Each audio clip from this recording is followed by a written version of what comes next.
In episode number 283 of the Reasons I'm Broke podcast, we cover DC Collectibles Doomsday Clock action figures. We also have an update on the Robin film, the latest on what's probably not going to release for another 3+ years.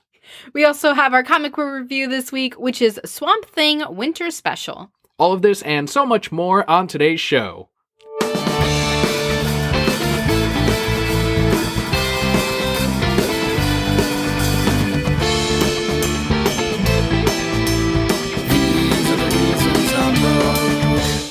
Hello and welcome to the Reasons I'm Broke podcast, bringing you the reasons we're broke every week from comics, movies, TV, video games, and more. I am your mighty Emperor Papa Kelli.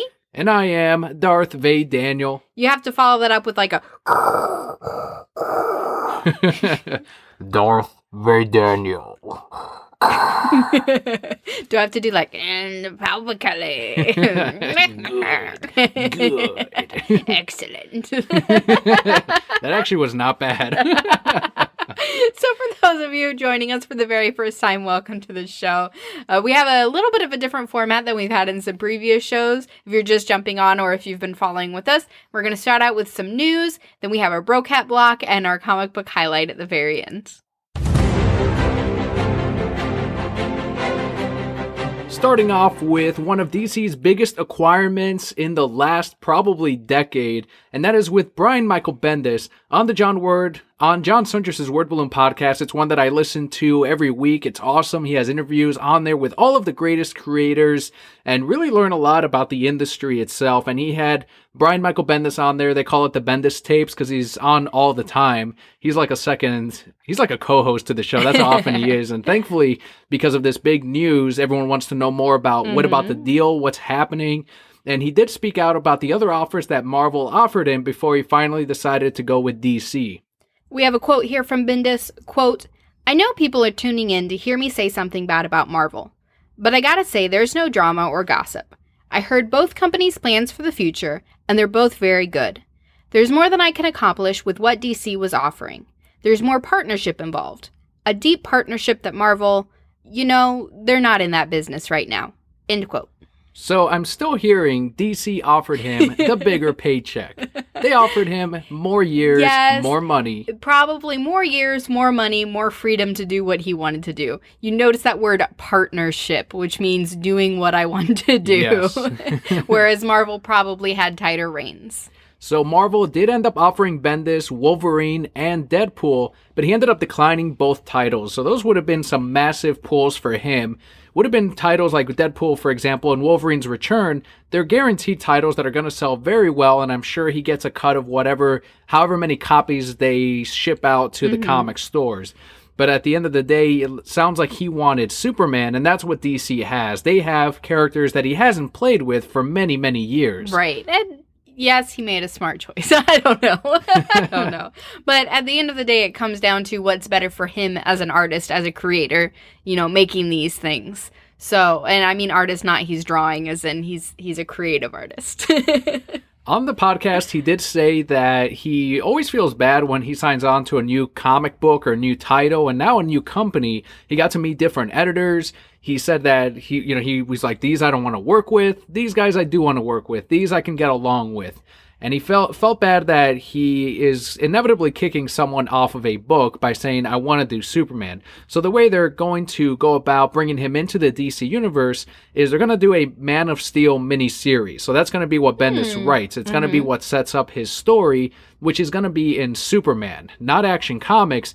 Instead, Tomasi and Gleason are going to be the ones kicked off for Bendis. No! And I fucking love Superman. Now, he did say that he talked to them and said, this is what I'm trying to do. For Gleason, as an example, do you want to stay on the book and work on it? And they said, yeah, we can do something. So I don't know how long Gleason's going to be on there. I don't know if Tomasi's going to help out with the writing. Poor Tomasi. But granted, they've done 40 issues of Superman. Like, I just was going through the books. I'm like, oh, man, they barely did anything because it's only been 2 years. But because it comes out twice a month, they've had 40 issues. So, and it's kicked ass. Superman's been amazing. The Super Sons arc that came straight out of that book. And just the different take on Superman raising a kid, having a family, that is like a complete 180 compared to how Batman does things. And that's what we got with Batman and Robin in the New 52, which they also kicked ass on. So I wanted more of Superman. I wanted more of Batman and Robin.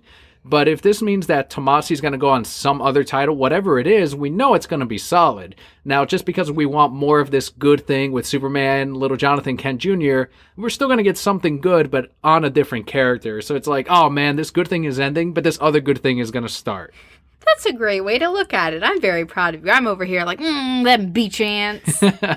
I'd be upset if Tomasi went to Marvel. Then I'd be like, fuck no. But then he'd do great things over at Marvel. Yeah, he can fix some shit over there in Marvel. I don't know. I hope that Superman retains its quality. I hope that the Super Sons type of arc or story that they have set up in the past does continue, but I have a feeling that Bendis is going to shake things up, and he did say that he wants to do something different that hasn't been done with Superman in the past, so it does sound like it's going to be a little bit controversial as he eventually leads from Man of Steel into Superman. For those of you who are still following Bendis over at Marvel, his final Marvel issue will be May's Invincible Iron Man number 600. He took a little bit of a jab at Marvel by saying, yeah, it's yet another compilation book that I'm working on that is what's going to be my final issue. He kind of said that as in, Marvel's always making me do these compilation books that they can charge $9.99 for by adding a shit ton of pages and doing them every 3 months. And that's something that DC hasn't been doing as often as Marvel, thankfully. So it sounds like that's something that he doesn't like, of being forced on, hey, do this compilation thing. Here's your paycheck. He's like, I want to keep working on my thing. Right. So we'll see what happens on this. One thing he did joke about, I don't know if you remember when he got really sick and almost died. It was from a MRSA infection that was, in his head right behind his eye. Ugh. And right as he was finishing the Defender script, it was getting really bad. They're like, I don't know, he might die. Like, people just die from this. They don't really know. They don't have the signs yet of, yeah, he's definitely not going to make it. It's just like, if he makes it, he makes it. If he doesn't, people just wake up and they die one day. Or they just don't wake up. They just wake up and then die. So he was trying really hard to do the Defenders and finish that off. And he's like, what a tragedy. He thought, I'm probably going to die. Like, I might die. What a tragedy would it be that I never got to finish my final Marvel book and I never got to finish I never got to start Superman in DC. Aww. So it would have been like, oh, he never got to finish Marvel. He never got to start DC. What a tragedy. I like how that's what he's thinking. Like, those are the tragedies in his life. Were those two things. It was really sweet listening to it because he talked about his wife being there the entire time when he was almost dying several times. And he said that he knew he looked grotesque because, the infection in his eyes, and they were so swollen and he couldn't see out of it that his own iPhone wouldn't recognize his face when he tried to do the face recognition. But he said the only one who looked at him with love and affection and adoration was his wife. And he said that it was her that kept him from like, oh my God, things are really bad. It's just the way she looked at him and cared for him and smiled at him every day that he didn't feel like he was going to die every single day. That's the sweetest story ever. That's what wives do. That's what we're here for. I don't know the story behind what his wife has gone through. I haven't listened to enough of Bendis, but he said that it's been so often in their past that she's been the one sick and he's had to be there for her, but that in the reversal, she was stronger than he was during that period. Aww. And it was awesome. I recommend it. If you don't listen to Word Balloon on the regular, at least listen to the Brian Michael Bendis episodes because they are excellent. You'll get a good insight on what Brian's going through as he transitions from one big company to another. I'm just getting hit in all the feels today. Why'd you have to tell me that story? And then we got our comic book review coming up, and that hit me all up in the feels. Oh. I got hit in the collectibles feels. There's good toys coming. There are. They're going to be great. So DC Collectibles will be releasing a line of action figures based on the current Doomsday Clock series. One of the things Alan Moore hates. Yes. He never wanted toys made of the Watchmen. Toys everywhere! And DC's like, we're going to have toys everywhere. These are based on Gary Frank's designs. So the figures are going to be released not individually, but as a 2-pack for $49.99. Smart.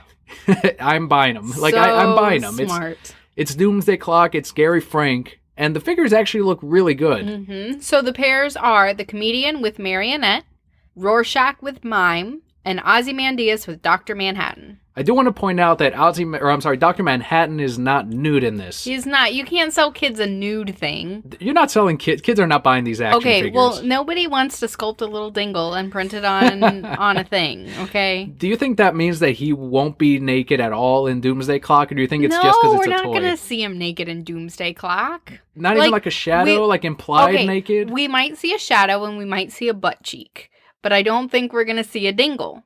They better show a dingle. They're I'm still waiting put a dingle for them out to there. show a dingle. By the way, I think dingle is your son's favorite word now. Does he laugh at that? He does. He always smiles. What was this funny? It was Cool Runnings that he thinks is the funniest movie of all time? Yes. So I had never seen Cool Runnings, and it's on Netflix now.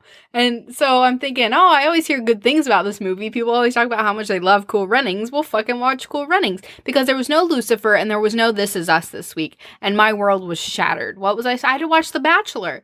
And that's just trash television. It is. It's junk food. Trash television. It's like the MCU of TV, but with more dating. There you go. So we watched Cool Runnings, and Leo just thought it was the greatest movie ever. He was like laughing at the people, and then he had to sit on my stomach and be in a bobsled himself, and that was his favorite thing ever. So he loves Cool Runnings. Every time they bobsled, you should have him bobsled as well. I should except it's a lot of work to bobsled him. Oy, I'm gonna gain some muscles lugging around this kid. You can really make him laugh by going, all right, here we go, Team Dingle, and Dingle around the corner. He does love the word dingle. So, closing off on these action figures, Ozymandias and Dr. Manhattan have got to be, do you think those are going to be the best selling out of these, or is Rorschach more popular than Ozzy and Manhattan? No, I think Ozzy and Manhattan are be the best selling ones because Rorschach isn't really, I know he's Rorschach, but he's not really Rorschach. Right. You had mentioned Rorsch Black. Yes, he's Rorsch Black. I think they were smart to split up Mime and Marionette because you put them together, that one, I don't know, might sell the least. But now if you want to complete the pair, you got to buy the other one, even if you don't want the comedian or Rorsch Black. You got to buy them. Mm-hmm. So that was smart. But I think Ozzy and Manhattan will definitely be the biggest sellers there. I am a little worried because I don't know how many readers of this series, especially now that it's going to go to an every other month release, are going to be buying merchandise or action figures in this case of this series. How many t-shirts do you have of this series in your closet right now? I do have one, but Dark Knight's Metal, for example, we've sold the t-shirts. They look great. It's like a Rock Tour type of t-shirt, and you can still get it from your local comic shop. It looks amazing. Oh, but Rock I haven't. Tour. What'd I say? Well, you said Rock Tour. But you said it together that I'm like, a Pokemon? What is a Rock Tour? Okay, anyway, continue. I am surprised that they did action figures of Doomsday Clock before they did, let's say, Dark Knight's Metal, where you could have brought out the different evil Batmen and made those into, I'm sure they're coming, but the fact that those haven't released yet, I'm more surprised at, because I can sell metal merch and figurines a lot easier than I could Watchmen. What if they made the metal merch out of metal? that was my metal scream right there. I would buy Doomsday Clock over metal and evil Batman. The only one that's missing is Batman. I want to put a Gary Frank Batman next to Dr. Manhattan, a Gary Frank Superman next to Dr. Manhattan. I want to have that set too. You need to have Batman in the middle. In between Superman and Dr. Manhattan? Yes, that'd be perfect. That's how I'd set him up. A big heart in the background? Yes. Yeah. Who will he choose? And then it becomes The Bachelor. Like, whoa! That's how you market that. The Bachelor DC edition. They'll steal our idea again, which we'll talk about on the Broket block. But the next bit of news, according to the Wall Street Journal, Comcast is considering making another bid for 21st Century Fox's movie properties in spite of the tentative Disney deal. They got to. So the asset purchase has not been finalized as it has to be approved by government regulators in several countries because Disney owns too much already. And as they said, 3 years minimum is going to be when it all gets approved. If it goes through, which Disney will make it go through, they'll pay people to say, hey, just approve this. Here you go. Here's some money. Do it. Get it done.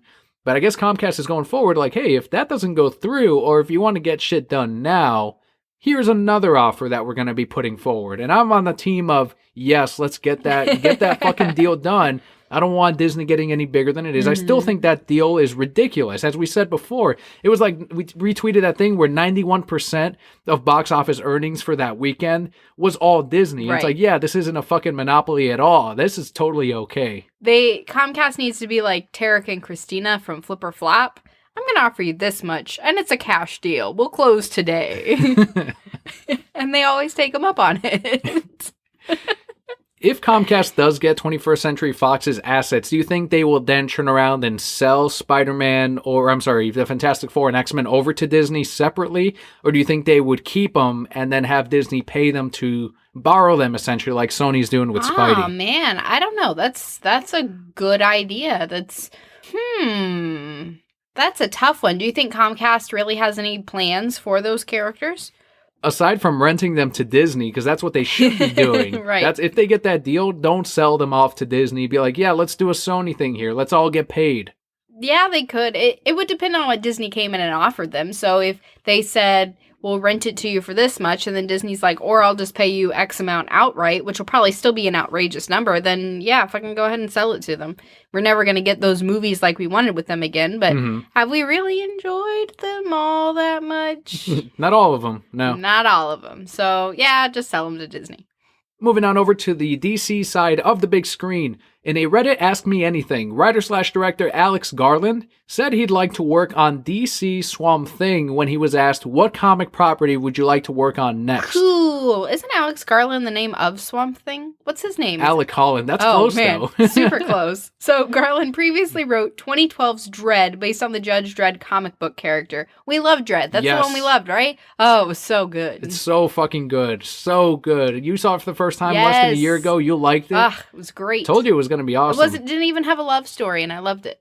That's true. No love story no or love anything. Story. I was waiting for it. I was like, I can't like this movie because there's no love story. There's a love story between Dredd and Justice. He has to bring out Justice. He has to carry it out. Yes. On his back, as he's dying, he still upholds justice above all else. That's right. While a solo Swamp Thing movie has not been announced by Warner Brothers, Justice League Dark's replacement director has not been named, so it could be that this is him hinting strongly at, why don't you let me work on Justice League Dark, and then from there, I'll give you a solo Swamp Thing movie. Oh, that'd be so good. A Swamp Thing movie would be great. I think it would work, but I do think with the audience today, you would have to probably introduce him in a Justice League movie first, and then from there have some of the spin-off movies. So someone like Constantine could probably carry his own, Swamp Thing could probably carry his own movie. Constantine could only carry his own movie if we got the Constantine from the TV show. Only way. That's the only way to do it. It's the only way I'll watch it. I'm glad, by the way, that Matt Ryan has finally started putting up Constantine again on his Twitter. Good. Because for a while there, he wasn't really mentioning it or taking pictures of, putting up pictures of Matt himself as Constantine.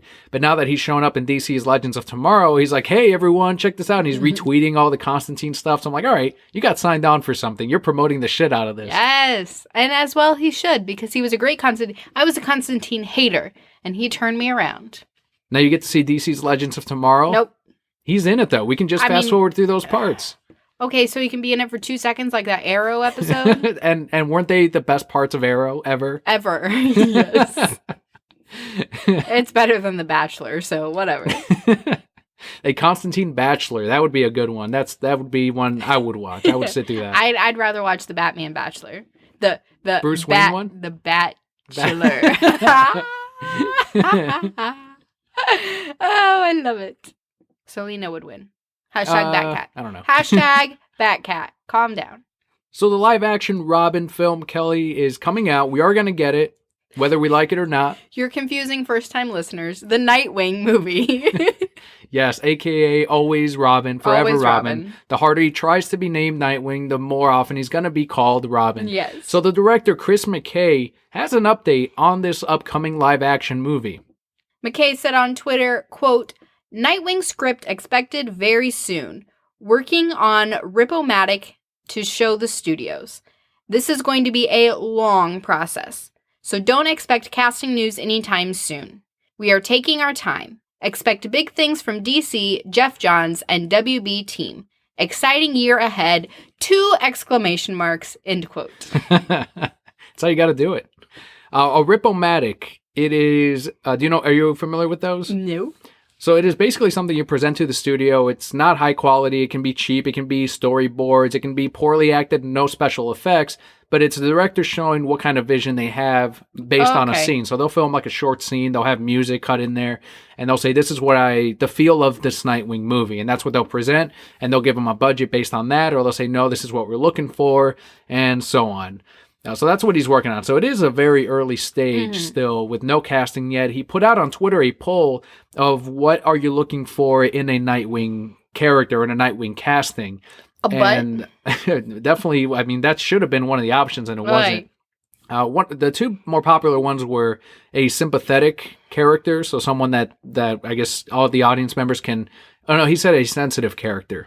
Okay. And then the other one was someone who was someone who has a martial arts expertise, so someone who can actually fight as opposed to like a stunt double or anything like that. Okay. So that's actually the one that people voted on the most out of the other options. I could see it, yeah. People wanted someone that could actually fight, someone that could actually flip around and do Jackie acrobatics. Chan. Jackie Chan should be fucking Nightwing. Oh man, yes. that'd be great. Yes, it should be. Oh my God, that'd be amazing. Damn, you just did the best casting ever. Like, I should be asking you every time. I should just direct Brocats because they're like, who would you cast? And I'm awful at it because I'm not a casting director. But you come up with these creative-ass answers. And answers that I can't argue with. There's nothing negative about a Jackie Chan Nightwing. Except he's older. It doesn't matter how... It's a fucking amazing Nightwing. It's Jackie Chan. You know he's charming. You know he can fight. He know he's hilarious. He sure is. Which Nightwing is like the Spidey of the DC universe. But does Jackie Chan have a butt? They can CGI that part of it. Okay. Like, if he doesn't, they can just... Or they can put like a stuffing thing in there, like a fake butt, one of those. It'll be fine. All right, so Jackie Chan, hashtag Jackie4Nightwing with the number 4. Jackie4Nightwing. Yeah, there you go. Keep it simple. No release date has been given for Nightwing, so who knows? In the next maybe 5 years. Before Kingdom Hearts 3, though. Oh, absolutely. Yeah. We never talked about what's new with Kingdom Hearts 3. No, it's not in the news, but yeah, let's cover it real quick. They have Monsters, Inc. Got me. I mean... Monsters, Inc. World. That is the one thing, I know people are saying they need to put in the Marvel universe, now that it's Disney, they need to put this. It's like, Monsters, Inc., man, not only did they put them in there, but it's a whole world in there. Yeah. Where they churn into monsters. Yeah. They're not great designs, I'm going to say that. Like, Donald still looks like Donald. I think Sora's is probably the best. And Goofy kind of still looks like Goofy, but... They're in that universe. The monsters don't look as good as that Pixar movie, which I would have thought by now, like, okay, we've gotten close to that kind of effect, but they still look kind of still and weird. But I'm like, you know what? It doesn't matter. Once again, the graphics are the last thing you should worry about. If we get great voice acting from it and a cool original story, Boo comes back. Yes. So I'm guessing this takes place after the first Monsters, Inc. It would have to. She's not that much older. She's still pointing out at them, and it looks like they can just have her out and about, so the monsters aren't afraid of Boo. I'm guessing Randall's probably going to come back. They've got to have some kind of villain. Probably. Well, okay, so she's out and about, but they do ask Sora, like, oh, you're not afraid of this human? So it must not be super common knowledge yet. Huh. Maybe, do you think it might take place during the first Monsters, Inc.? It might. I don't know how they're going to weave it in. But it'll take place, I don't know, somewhere in there. Whatever the Monsters Inc. Keyblade is, I'm going to use that shit. Of course you are. Forever. It could be the weakest fucking Keyblade. And you're like, whatever, my defense is high. We'll be fine. Probably. It heals me it would be something like that. Yes. It heals me for half the damage I output. So then it would because I hit more often, I would never take damage. Oy. Some kind of weirdo strategy that only I would take. That only you. And then you'd use soft boiled and poison and protect and yes. And battles would take an hour because I'm not actually outputting that much damage. Nope. You would just let the poison wear them down. That's all you do. What'd you think of the trailer outside of the Monsters, Inc. portion? I didn't watch all of it. I saw it, and actually several people, like, posted it, and I was like, oh, this looks really cool. And unfortunately, being a mom, you have to kind of pick and choose, and that was during a time my kid was awake, and so I was, okay, I'll come back to it later, and never actually did. Hashtag mom life. The one part that people raged at was Riku's Keyblade. They were saying that it doesn't look like a key at all. It just looks like a regular sword. And I'm like, that's what you guys are going to focus on? That's the one thing? But Riku had a regular sword, like, way back in the day.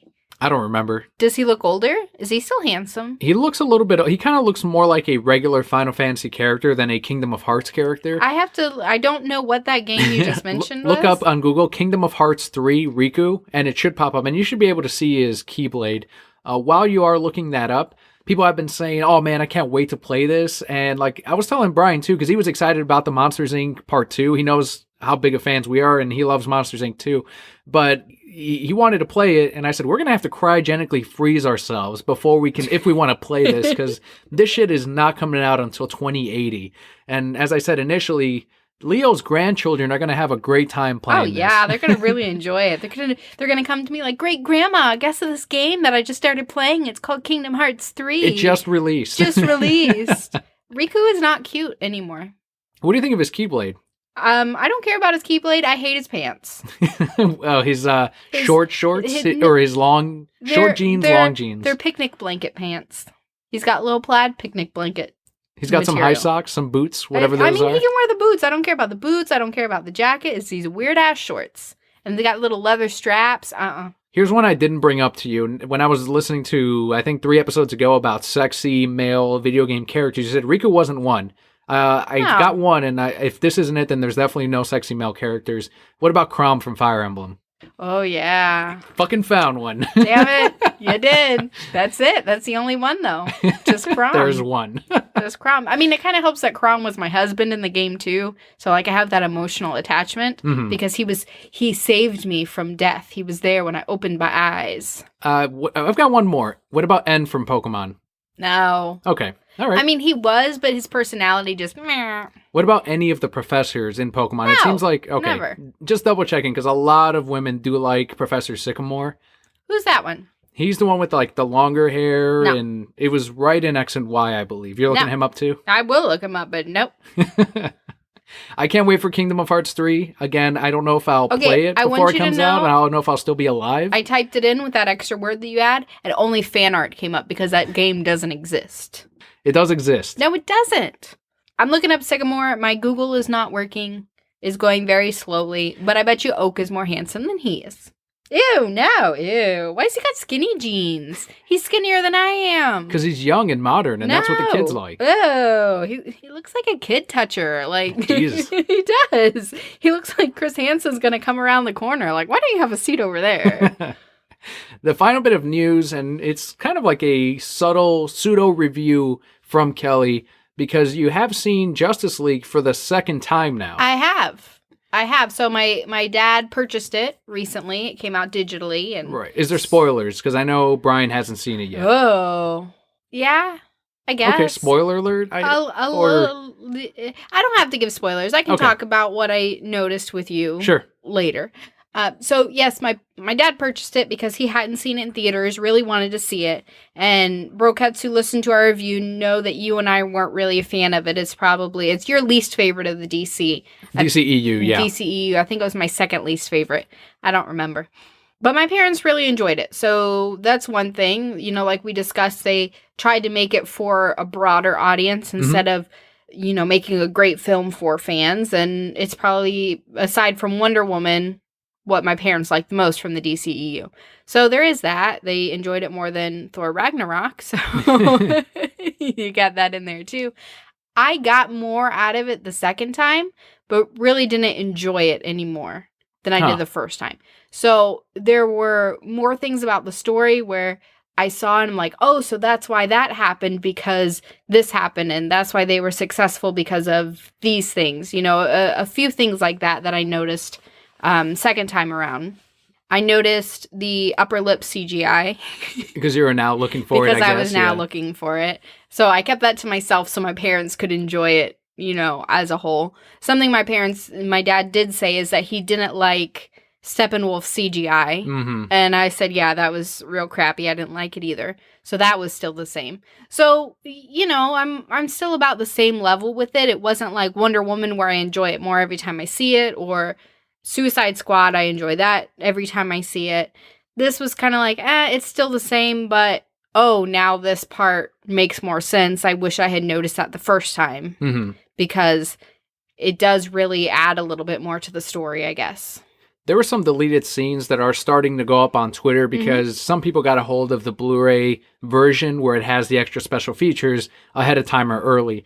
So they released the scene, and it's not, this is keeping it spoiler free because it was in the initial trailer, where Alfred says, he said you'd come, let's just hope you're not too late. The full scene from that got put out into the special features, and what someone is doing is he's going, if Warner Brothers is not going to give us the Snyder cut, now that I have the digital version of the movie, I'll make the Snyder cut. The Snyder cut, that's awesome. So because they have the full soundtrack of what this was going to be initially before the Danny Elfman version got put in, so they still have Junkie XL's songs that he would have used for Justice League, and the ones that have been put in Man of Steel, for example, from Hans Zimmerman.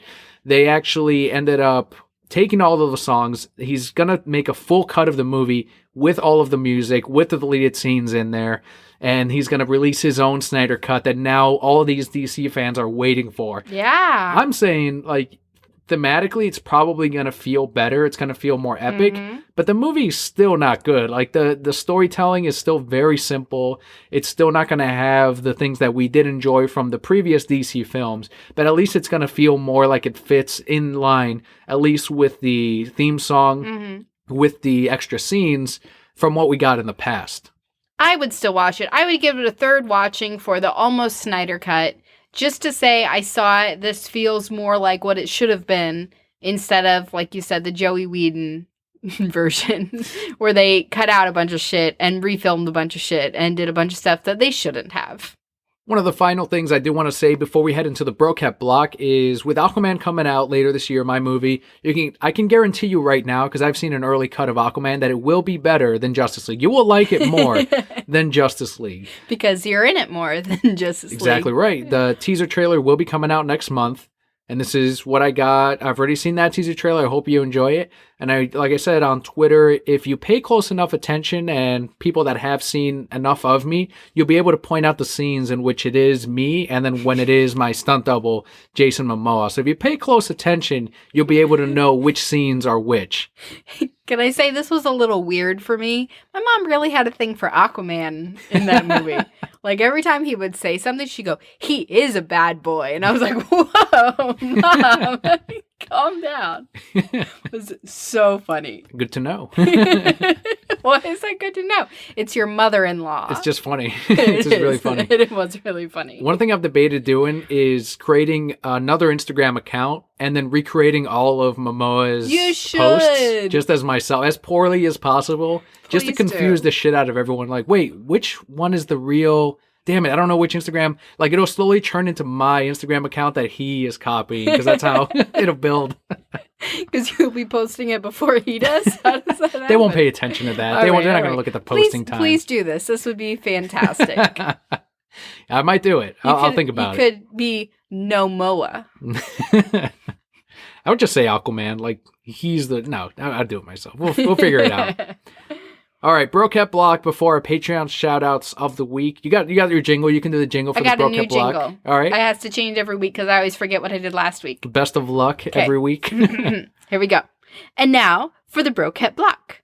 Dum dum dum dum dum dum dum dum dum dum dum dum dum dum dum dum. Okay, that was it. There it is. Na na na na. It's the one and only BROKE. Brocat block, motherfuckers. So this is the portion of the show where we talk about some of the backgrounds of the podcast, some of the stuff that happened to us personally in the week, and then some of the inner workings as well of the show. I had a couple of things that are coming up. Leo himself, I know a good amount of you do like to hear what's happening with Leo, and you ask what happened, how's he doing, what happened this week. And he had his next round of shots, which I dreaded going to because the first time was already difficult enough as it is. Like, we know he needs the shots. They're good for him. They're going to keep him from catching something that other people aren't getting vaccinated for that ends up killing other people's kids. So it's like, okay, he needs them. The one thing that happened last time is he got his shots. It was 4 of them. One of them through the mouth, like an oral, like a liquid that he drinks. And then the other 3 are actual vaccines. Well, The first time that he got those, and we didn't know because we're first-time parents, aside from little AC, but she gets one shot and it's done, is they gave him his vaccine in the leg. He started crying, which broke our hearts. Like, we had never seen him really cry like that before. And then once he calmed down, then she would give him the sugar, whatever it was, to keep him from, I guess, getting too upset or too worked up. And then once he'd calmed down a bit, she'd give him the second one, and then the same thing, calm down again, and then the third one. So I'm not a doctor, I'm not a nurse, but I'm thinking, just give him all three, man. Like, just get it done. But you had mentioned that it's so that maybe he doesn't go into shock and pass out or whatever it is. Well, this next round of shots, that this nurse, who I felt was more experienced. I don't know. I just got that vibe because she was going through everything a lot quicker. Right. The 3 shots were like back to back to back. So I'm like, fuck, we could have given it to him instead of like, okay, it's all done. No, it's not done. No, it's okay. Surprise, here's another one. Like, instead he cried, and he probably didn't feel the second shot because he was still crying from the first one. So it just went quicker. So that was a rough couple of days for little Leo. It was, and it was harder for me this time, I think. One, because I knew he was going to get that upset. I knew, because they gave him his first shot in the hospital. You weren't there. You were taking a shower or something, and the lady came in, and she's like, do you want to give him his shot now or later? I'm like, fucking Dad's in the bathroom. Like, yeah, go ahead. And he didn't cry at all. That's crazy. Like, newborn didn't cry, and she said most newborns don't cry when you give them their shot. So I had already been through one round of shots, and so seeing him that upset was horrible for me. It's, as a mom, I feel everything he feels, so times 1,000. So that was really hard for me. So the second time going in, I'm like, oh, he's going to do this again. But this time, they made me hold his legs so they could give him the shots. Because now he's older, he's flailing around. And so the nurse is like, who's going to hold the legs? And I'm like thinking of you. I'm like, he can't even stand the needle. He's not passing out. I'll hold his legs. So I had to hold his legs while he's trying to pull his little legs away from me. And so that was hard. That was hard. And then he was cranky for like 3 or 4 days afterwards. Yeah. Probably just because he didn't feel well. But I got extra baby snuggles. So there's that. Other than that, he's healthy. He's a happy little baby. Enjoys watching TV. We started watching Teen Titans Go. He loves it. Oh, nice. Yeah. Very good. He really likes it. And we were watching Glitter Force, some Netflix Sailor Moon thing. Terrible show. Don't watch it. Did not enjoy it. Also coming up on the YouTube channel this week, we've got 2 unboxings. If you head on over to youtube.com/thereasonsimbroke, we've got an unboxing coming up. The first one's going to be the Harley Quinn Stanley Lau. That's Archer. He did the cover to several Harley Quinn books and several Marvel books as well. Supergirl right now, he did like 6 months of Supergirl covers, which have been really popular. If you don't know Archer, you've got to follow him. If you have him on Instagram, or even if you have a Twitter, Stanley Lau Archer, if you type that in, it'll come up, and he's got amazing artwork. And what they did is they did a statue based on one of those retail exclusive covers that were only online, and I ended up collecting a ton of those Harley covers because we're Harley Quinn fans. And I love Stanley Lau. I love Archer. So they did a statue of that. I said, yes, I'm going to fucking pre-order it. It looked better in the catalog than what ended up coming out. Yes. Yeah, so this might be our first like really negative unboxing because we weren't exactly happy with it. But you can check it out on our YouTube channel. That's going up this week. And then the following week is going to be your Pikachu 2DS XL. Yes! Did we mention that? Did we mention that on the show? I know I posted a picture on Twitter. Yeah, I think you did mention that you had gotten it and you couldn't wait to open it. So it's not a true unboxing. I had already looked in it. But yes, Daniel surprised me with the Pikachu 2DS so I could complete my collection. So we did the unboxing. It's a beautiful system. It's great. And I was debating transferring all my stuff over, but I read that your downloaded games don't save, and I'm already 90% of the way, not even, I'm like 75% of the way through Pokemon Yellow. Don't want to lose that. And then I started thinking like, oh, well, I can just download games on this one, and then I can trade with my Yellow version. So I'm looking at prices today for all these games, and I'm like, okay, $30, and I can have Red and Blue and Crystal, and those are, awesome, and I can catch all these Pokemon. And then I look at our son, and I say, what fucking time am I gonna have to play these games? But it is a great system. We'll have a lot of good things to say about it, and if you guys are interested, you can catch that unboxing on YouTube, not this next week, but the week after. Another fun thing that happened this week was Julian from Lazy Gaming Guys. They've been on the show before. He was visiting from Texas, and he was in Florida. went to Disney for a few days, and I actually got to meet with him and Scott from Lazy Gaming Guys, and also at Kyle Inge. You've heard Kyle Inge. He's one of our Patreon backers. He and I hung out for the second time ever, so that was awesome. But Julian... Where was I? You were watching Justice League. You don't remember? I thought... So it was all three of you? Yeah. It was me, Julian, and Scott, and Kyle. I didn't know it was a big old party. Would you have come out? Like, would they have watched Leo? Not that late. Well, like, I'd have to be home by 9. So I would have been there for half an hour. That's enough time for me to eat pizza. Well, it was great.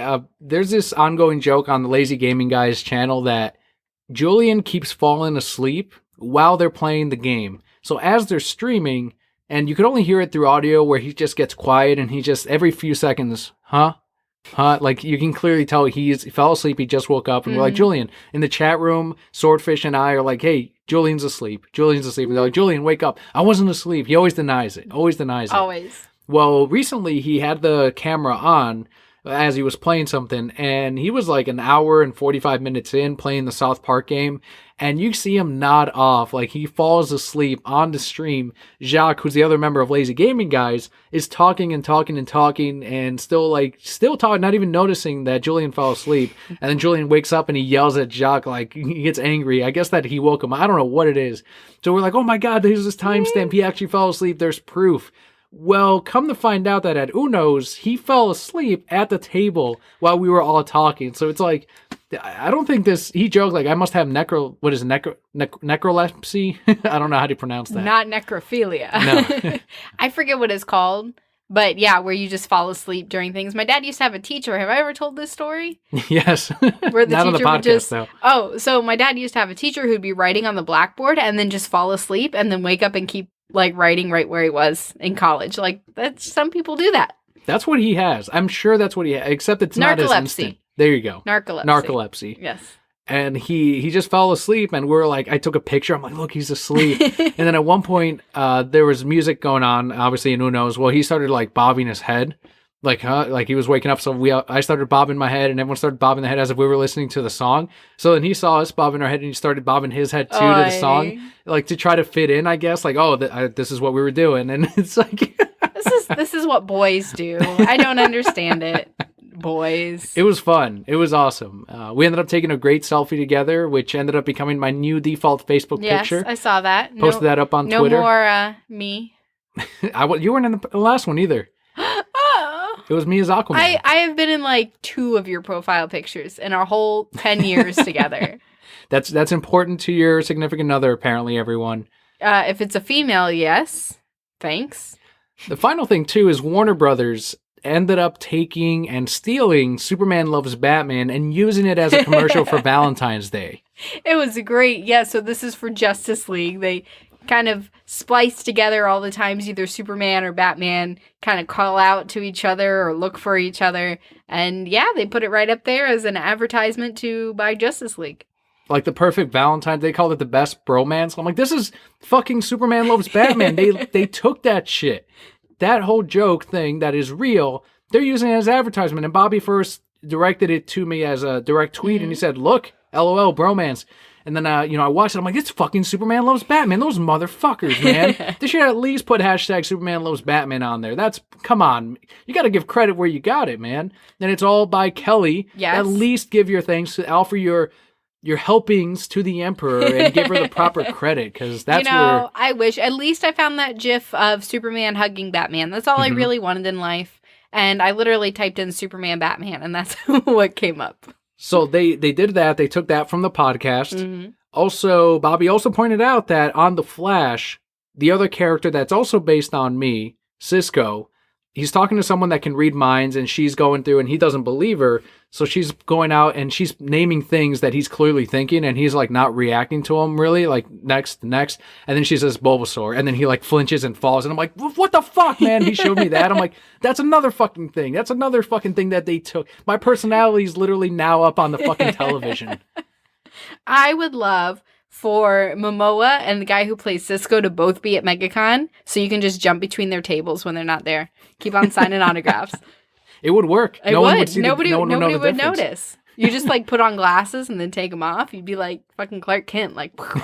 It would work. I'm telling you. I would still sign as myself though. Yeah. It would be more valuable than what they actually paid for. So I'm really doing them a favor. You're doing justice, like Judge Dredd or Batman. That's what all this is about. That's how you do it. And yes, I am going to be at MegaCon along with my stunt double Jason Momoa, so expect pictures. And as proof, we will put them up. One thing we did mention, we might have mentioned in the past, but when I do post up that picture with Jason, I will have to put a label like underneath so people can tell who's who. Yeah. But I might get confused. Mm-hmm. You might. I might. I'm going to have to make sure I don't go home with the wrong person. And with that, let's head into our Patreon shout-outs of the week.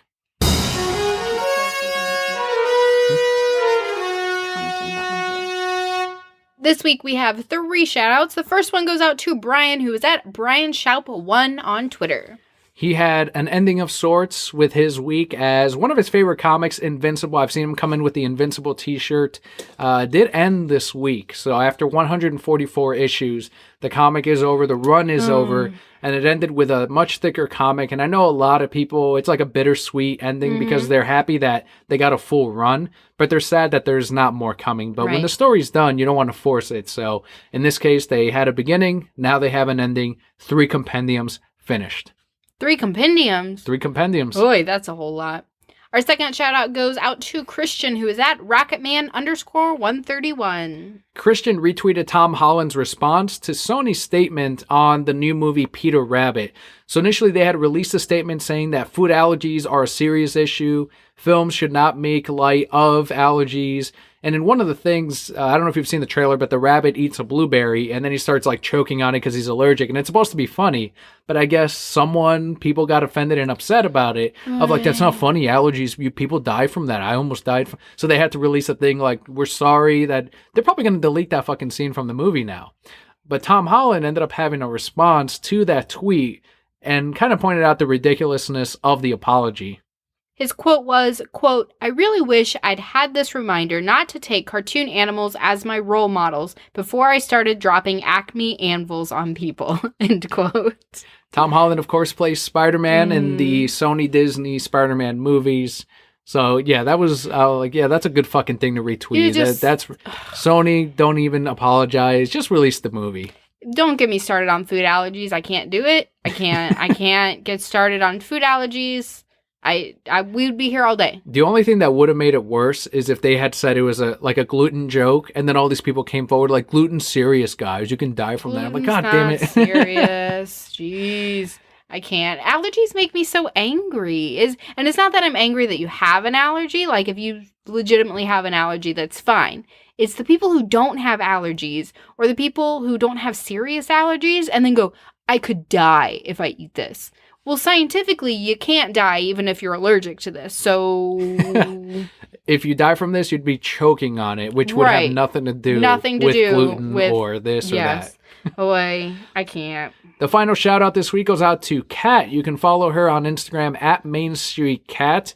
And she actually upped their Patreon pledge as well. Part of that Brokehead core of, yes, let's get to goal number 3. And ended up being one of the big helps. And she ended up upping her pledge to the $5 decal tier. So now she will also get the decal that all of the Patreon Brokeheads vote on as far as the theme every 3 months. So thank you so much, Kat. To the rest of the Patreon Brokettes that up their pledge and the ones that are still remaining as backers every single month that helped us, as we said, I think last week, reach and pass goal number 3. So it really helps out in that we're now breaking even on the show for the first time in over 5 years. So it is awesome. It's because of them.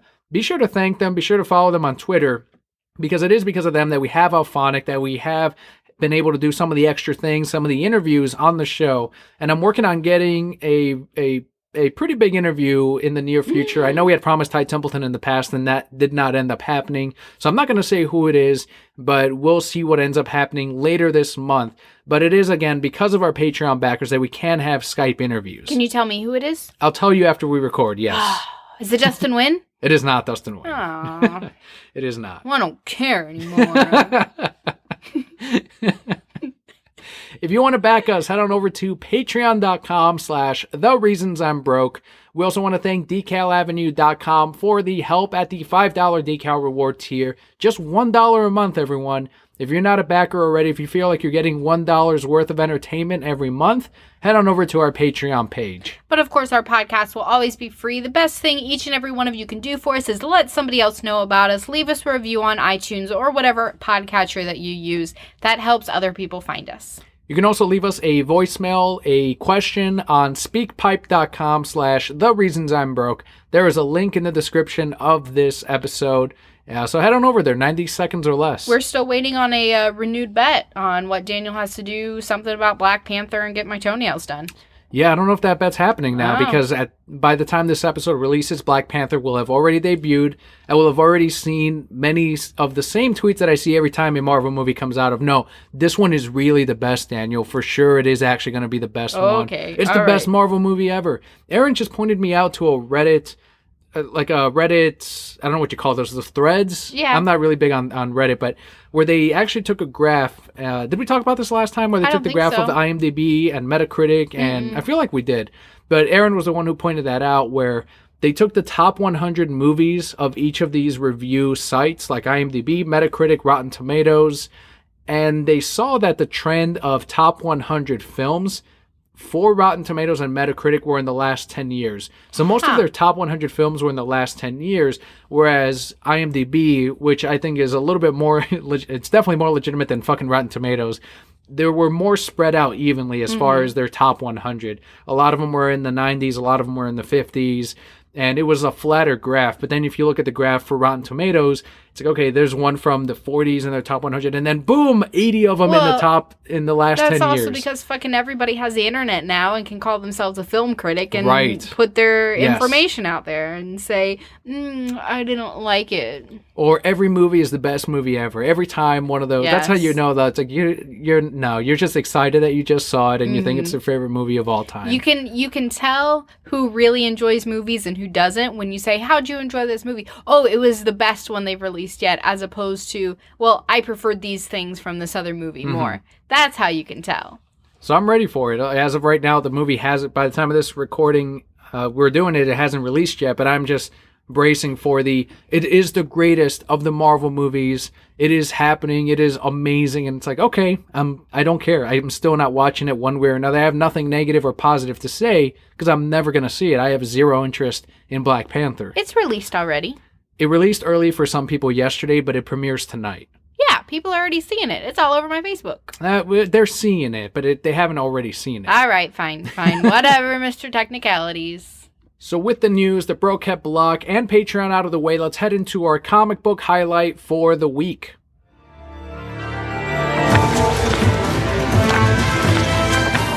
As we said in the very beginning, our comic book highlight this week is Swamp Thing Winter Special, written by Tom King with art by Jason Fabok, and the colorist is Brad Anderson. This is an 80-page special one-shot. It is $7.99, so it is heftier on the pricing.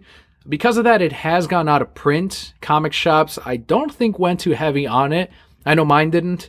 And even though it had Tom King's name on it, it wasn't one that a lot of people pre-ordered. So it's like, okay, well, how do we gauge it? That's why it's always important to pre-order as soon as you can and not the week of or, less than a month before it releases, because it's like, okay, numbers already went in at that point. Right. So in this case, we sold out on that first Wednesday's release because everyone's like, oh, that came out. I want to get that. It's like, oh, pre-order, please.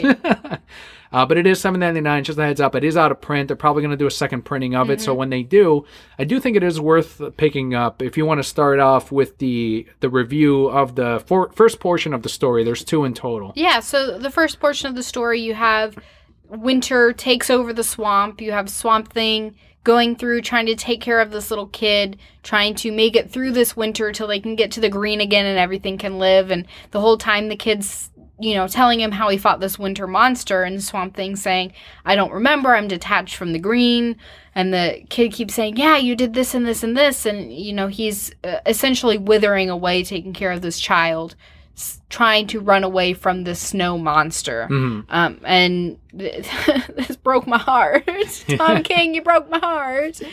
You get to the end of it. I mean, brief summary, and we'll go into depth. But you get to the end of it, and it turns out that the kid was the monster the whole time. And so Swamp Thing's grown to love and care for this child. And now, for the betterment of the world, he has to kill what he loves and feel like that monster again. Right. And it made him the monster of the story in a way, because he had to kill this child, but the child also wasn't exactly good. It's a very heavy story. It's excellent. It's well-paced. It's well done. The dialogue between... It's like a father and son relationship in so many ways. And that's always what I like to see from the Swamp Thing stories. We got that in the New 52.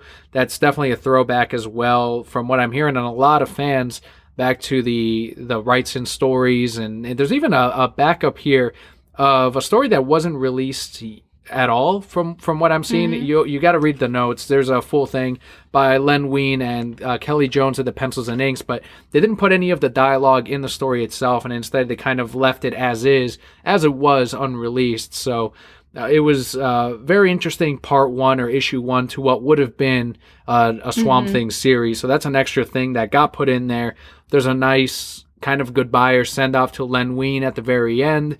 And overall, any Swamp Thing fan should definitely pick this up. Even if it's a second printing, it doesn't matter.